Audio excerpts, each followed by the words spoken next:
இன்றைக்கி ஒரு super healthy side dish ரெசிபியோட வந்திருக்கேன். இது நீங்கள் சப்பாத்தியோடையோ இல்லை சாதத்தோடையோ வச்சு சாப்பிட்லாம். டேஸ்ட் அல்டிமேட்டாக இருக்கும். வாங்க எப்படி செய்கிறதுன்னு பார்க்கலாம். நான் இதுக்கு 2 விதமான சுண்டல் எடுத்திருக்கேன். காராமணியும் பச்சை பயிரும் எடுத்திருக்கேன். நீங்கள் வேறு எந்த சுண்டல் வேணாலும் எடுத்துக்கலாம். நீங்கள் ஒரு சுண்டல் வச்சு கூட இந்த ரெசிபியை செய்யலாம். நான் இந்த கப்பில் 3/4 கப் காராமணியும் பச்சை பயிரும் எடுத்திருக்கேன். எடுத்து வச்சுருக்கிற சுண்டலை நல்லா வாஷ் பண்ணிவிட்டு 20 நிமிஷம் ஊற வச்சுடுங்க.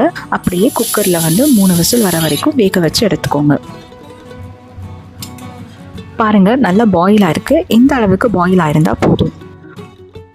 இப்போ நம்ம ஒரு கரண்டி வேக வச்ச சுண்டலை மிக்சியில் ஃபைன் பேஸ்ட்டாக அரைச்சிக்கலாம். இது கிரேவி திக்னஸ்க்காக. இந்த கிரேவி செய்கிறதுக்கு சில மசாலா வேணும். அதுக்கு 2 ஸ்பூன் தனியா பவுடர், 1 ஸ்பூன் சீரக powder, 1 spoon garam masala, 1 spoon chilli powder, கொஞ்சமாக பெருங்காயம், மஞ்சள் பொடி, உப்பு போட்டு நீங்கள் நல்லா மிக்ஸ் பண்ணி வச்சுக்கோங்க. இப்போ இந்த மசாலாவை தனியாக எடுத்து வச்சுக்கலாம். இப்போ நம்ம எடுத்து வச்சுருக்கிற மசாலாவோட 2 தக்காளியை கட் பண்ணி பியூரி பண்ணி வச்சுக்கோங்க.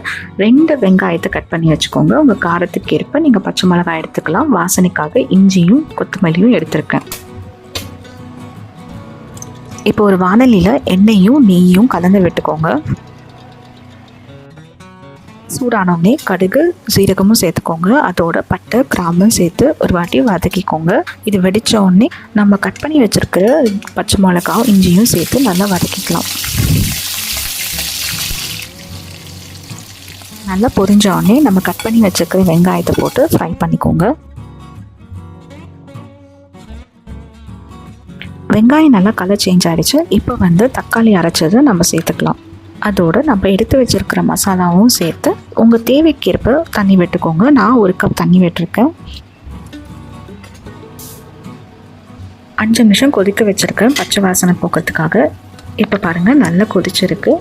இந்த ஸ்டேஜில் நம்ம பாயில் பண்ணி வச்சுருக்க சுண்டலை ஆட் பண்ணிக்கலாம். நான் சுண்டல் சேர்க்கும் போது அந்த கொதிக்க வச்ச தண்ணியோடு தான் சேர்த்துருக்கேன். ஸோ எனக்கு இந்த கன்சிஸ்டன்சி போதும். இப்போ நம்ம ஏற்கனவே அரைச்சி வச்சுருக்கிற சுண்டல் விழுதை இதோட சேர்த்துக்கலாம். இதுக்கு நீங்கள் கடலை மாவோ அரிசி மாவோ சேர்க்கணும்னு அவசியம் இல்லை.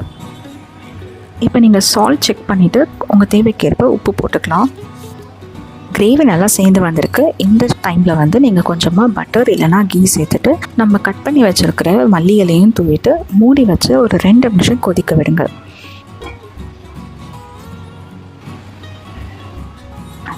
இப்போ பாருங்கள், சூப்பர் ஹெல்த்தியான சைட் டிஷ் ரெடி ஆகிடுச்சு. இந்த ரெசிபியை நீங்கள் மறக்காமல் ட்ரை பண்ணிவிட்டு உங்கள் கமெண்ட்ஸை போஸ்ட் பண்ணுங்கள். உங்கள் ஃப்ரெண்ட்ஸ் அண்ட் ஃபேமிலிக்கு ஷேர் பண்ணுங்கள். அடுத்த வீடியோவில் பார்க்கலாம்.